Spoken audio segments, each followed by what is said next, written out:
अस्सलाम वालेकुम। आज हम बात कर रहे हैं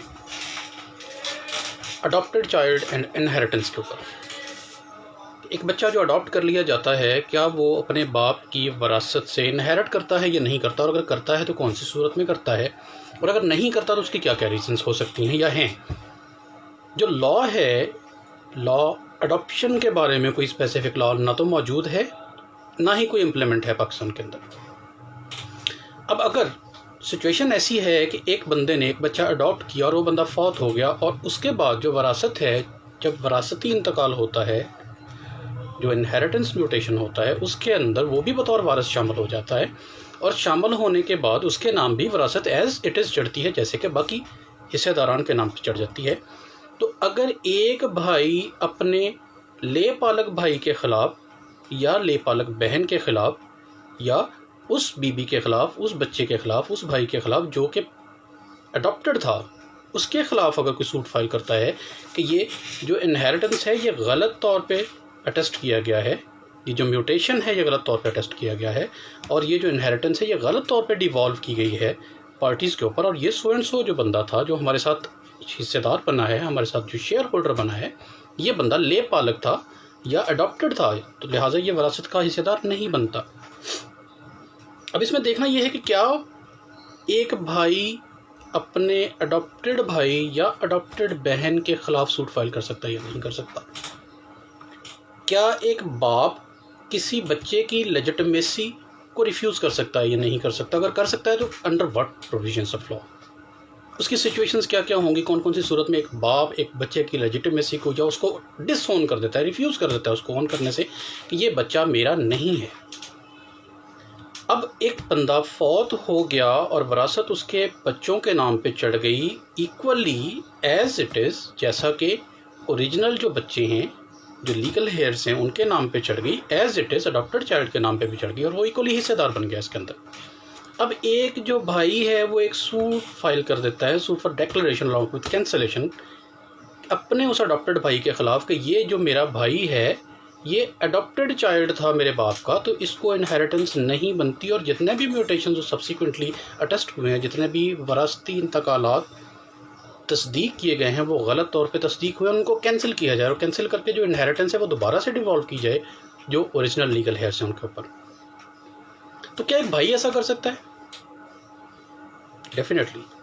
ये क्रिटिकल आंसर है, मुश्किल सवाल है, मुश्किल जवाब होगा इसका।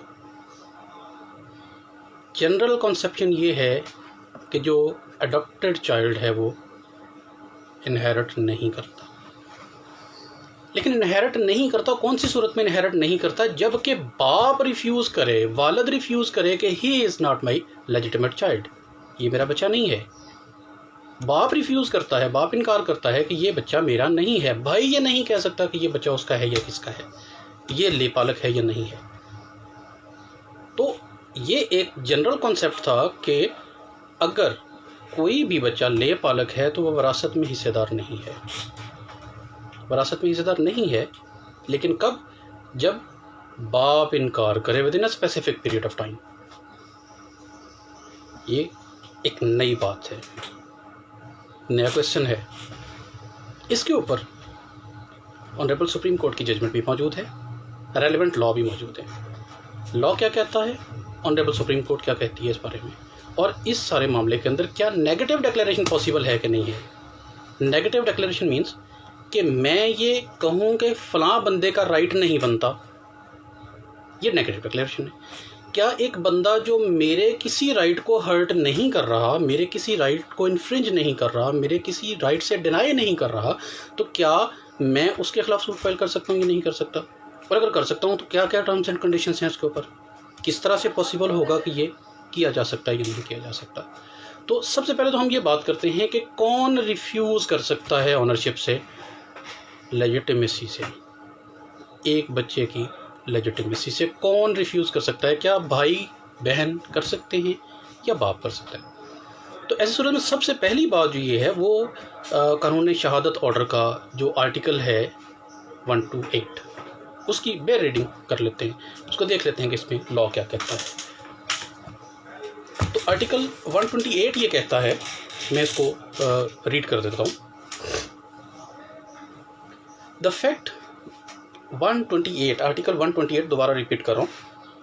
Birth during marriage conclusive proof of legitimacy.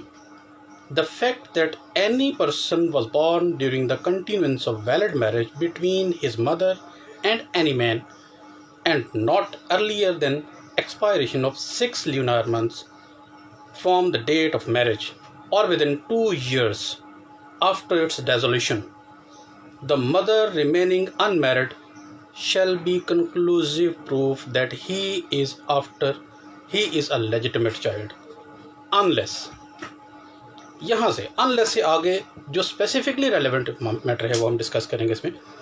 The husband had refused और refuses to own the child. जो हस्बैंड है वो इनकार करता है उस बच्चे को ओन करने से। तो ये सबसे पहले 128 आर्टिकल 128 का जो ए है, क्लॉज ए है, वो ये कहती है द हस्बैंड हैड रिफ्यूज्ड और refuses to own the child. अगर हस्बैंड ये कहता है कि ये बच्चा मेरा नहीं है, that is a separate husband. अगर हस्बैंड इनकार नहीं करता तो दूसरे किसी बंदे को राइट नहीं है कि वो इस बात का इनकार करेगी उसका बच्चा है या नहीं है, ये ओन करता है या नहीं करता। ओनली प्रिविलेज है किसकी? हस्बैंड की। और उसको भी स्पेसिफिक टाइम में प्रूव करना पड़ेगा कि ये मेरा बच्चा नहीं है, और क्यों मेरा नहीं है ये भी बताना ज़रूरी है। अब अगर एक बंदा इस टाइटल के साथ, इस कैरेक्टर के साथ दुनिया से चला जाता है और उसने उस कैरेक्टर को डिनाई नहीं किया, उस कैरेक्टर का इनकार नहीं किया, तो कोई दूसरा बंदा इनकार नहीं कर सकता इस बात का, कोई दूसरा बंदा नेगेटिव डिक्लेरेशन में नहीं जा सकता। ये बहुत बारीक से समझने की बात है इसमें। तो इसमें ऑनरेबल सुप्रीम कोर्ट ने कुछ प्रोनाउंस कर दिया तो ये मामला खासा बेहतर तौर पे डिसाइड हुआ। ऑनरेबल सुप्रीम कोर्ट ने क्या कहा है इस बारे में, इसको हम देख लेते हैं।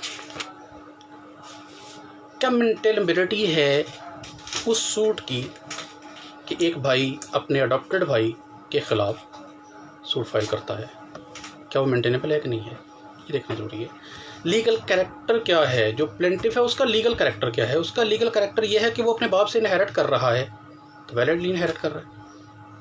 अब अगर उसके कैरेक्टर को लेपालक चैलेंज नहीं करता, लेपालक डिनाई नहीं करता, लेपालक इंटरफेयर नहीं करता उसके पोजीशन में, उसके कैरेक्टर में, उसकी कैपेसिटी में, दैट नेवर मीन्स कि ये जो प्लेंटिफ है, जो ओरिजिनल लीगल हेयर है, वो अडॉप्टेड के कैरेक्टर के अंदर इंटरफेरेंस का राइट रखता है। मुश्किल हो सकता है इस बारीक से मामले को समझना, लेकिन आसान अल्फाज में ये बात बता रहा हूँ कि एक भाई के लीगल कैरेक्टर के अंदर अगर एक अडॉप्टेड चाइल्ड इंटरफेरेंस नहीं कर सकता और नहीं करता, तो ऐसी सूरत में ये जो लीगल हेयर है, ओरिजिनल लीगल हेयर है, ये भी उसके कैरेक्टर के अंदर इंटरफेरेंस नहीं कर सकता। और अगर इनकार करना है तो इनकार करेगा कौन? बाप, फादर, प्यूटेटिव फादर, जिसने बच्चा अडॉप्ट किया था, वो ये कहे कि ये बच्चा मेरा नहीं है। और with in a specific time, article 128 ये कहता है, with in a specific time वो इस बात को चैलेंज करेगा कि ये बच्चा मेरा नहीं है और मैं रिफ्यूज़ करता हूँ इसकी ऑनरशिप से, इसकी लेजिटिमेसी से। अगर वो इस कैरेक्टर के साथ फौत हो जाता है, इस कैरेक्टर को ओन करते हुए फौत हो जाता है, इसको डिनाई नहीं करता, तो फिर वो इनहेरिट कर लिया उसने। तो मेंटेनेबिलिटी के ऊपर ऑनरेबल सुप्रीम कोर्ट ये कहती है कि ये ऐसा सूट जिसमें नेगेटिव डिक्लेरेशन इस तरह की असेल की गई हो, सीक की गई हो, सॉरी, तो सीक की गई हो ऐसी सूरत में, तो ये नेगेटिव डिक्लेरेशन मेंटेनेबल नहीं है, क्योंकि वो जो ले पालक भाई है, जो अडॉप्टेड चाइल्ड है, वो इसके कैरेक्टर के अंदर किसी तरह के इंटरफेरेंस नहीं कर रहा। अगर वो इस तरह के इंटरफेरेंस करे कि इसका राइट जो है वो डिस्टर्ब होता है, इसका राइट इन्फ्रिंज होता है, इसके राइट के अंदर किसी तरह की इंटरफेरेंस होती है, तो ये सूट मेंटेनेबल हो सकता है। लेकिन वो अगर वो नहीं करता, वो अपने राइट के अंदर, अपने डोमेन के अंदर मौजूद है, तो फिर एक भाई दूसरे भाई के खिलाफ, एक भाई अपने अडॉप्टेड भाई के खिलाफ सूट फाइल नहीं कर सकता। ये एक फंडामेंटल पॉइंट जो है वो सुप्रीम कोर्ट ने डिस्कस किया है। इसके अंदर खासी डिटेल्ड जजमेंट है, वो मैं बाद में रेफ़र करूँगा जनाब को। उसके बाद अब देखना ये है कि क्या डिस्प्यूट ओवर पैटर्निटी किसके डोमेन में आता है, कौन सी कोर्ट के डोमेन में आता है।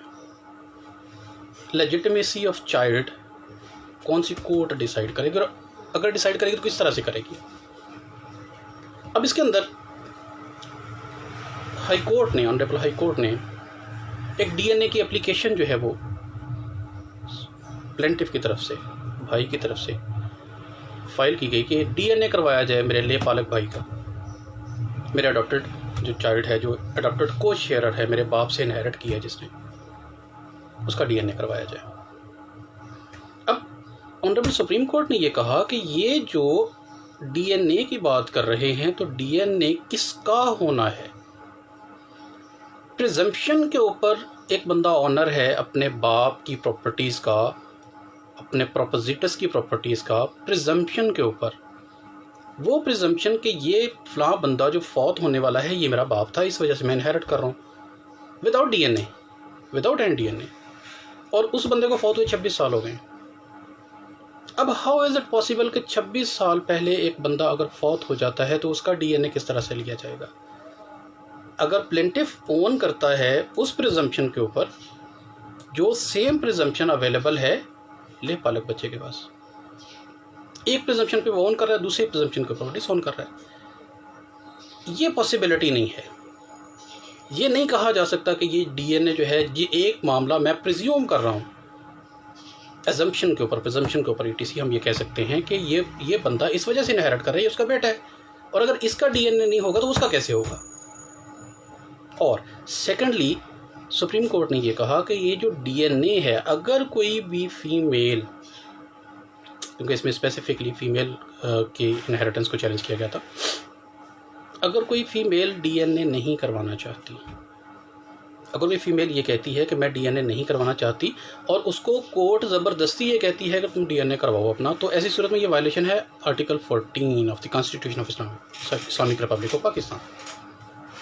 सुप्रीम कोर्ट ने उस एप्लीकेशन को असेल किया, उस एप्लीकेशन को सेट असाइड किया, उस ऑर्डर को सेट असाइड किया जिस ऑर्डर के तहत हाई कोर्ट ने ये कहा था कि ये एप्लीकेबल है, इसके ऊपर डीएनए करवाया जा सकता है, और without consent of that female, उसकी कॉन्सेंट के बगैर डीएनए पॉसिबल नहीं है, और ये वायलेशन है article 14 of the constitution of Pakistan. तो ऐसी सूरत में सुप्रीम कोर्ट ने ये डिसाइड किया इस केस के अंदर, जिसका रेफरेंस मैं कोट किए देता हूँ। ये honourable mister justice Mushir Alam and Qazi, honourable Qazi Faez Isa division bench की जजमेंट है, और लैला कयूम वर्सेस फवाद कयूम ये केस का टाइटल है। ये डिसाइड किया है सुप्रीम कोर्ट ने, और सुप्रीम कोर्ट ने वैलिडली ये मामला डिसाइड किया, वैलिडली ये मामला डिटरमिन किया कि अगर किसी भी ले पालक बच्चे का कैरेक्टर उसका बाप रिफ्यूज़ नहीं करता और वो उस कैरेक्टर को ओन करते हुए फौत हो जाता है और उसकी इनहेरिटेंस डिवॉल्व हो जाती है equally according to law of inheritance, तो ऐसी सूरत में जो दूसरे को शेयरर हैं वो उसका टाइटल चैलेंज नहीं कर सकते, उसकी वरासत को चैलेंज नहीं कर सकते। ही is equally co sharer and co possessor of that inheritance of that propositus जो फौत हो गया। तो ये एक बहुत क्रिटिकल क्वेश्चन था, बहुत बारीक लाइन से, आई थिंक सो। तो अगर इस सारे मामले के अंदर मैं फर्दर असिस्ट कर सकूं दोस्तों को तो कमेंट कीजिएगा, पेज लाइक कीजिएगा। Thank you.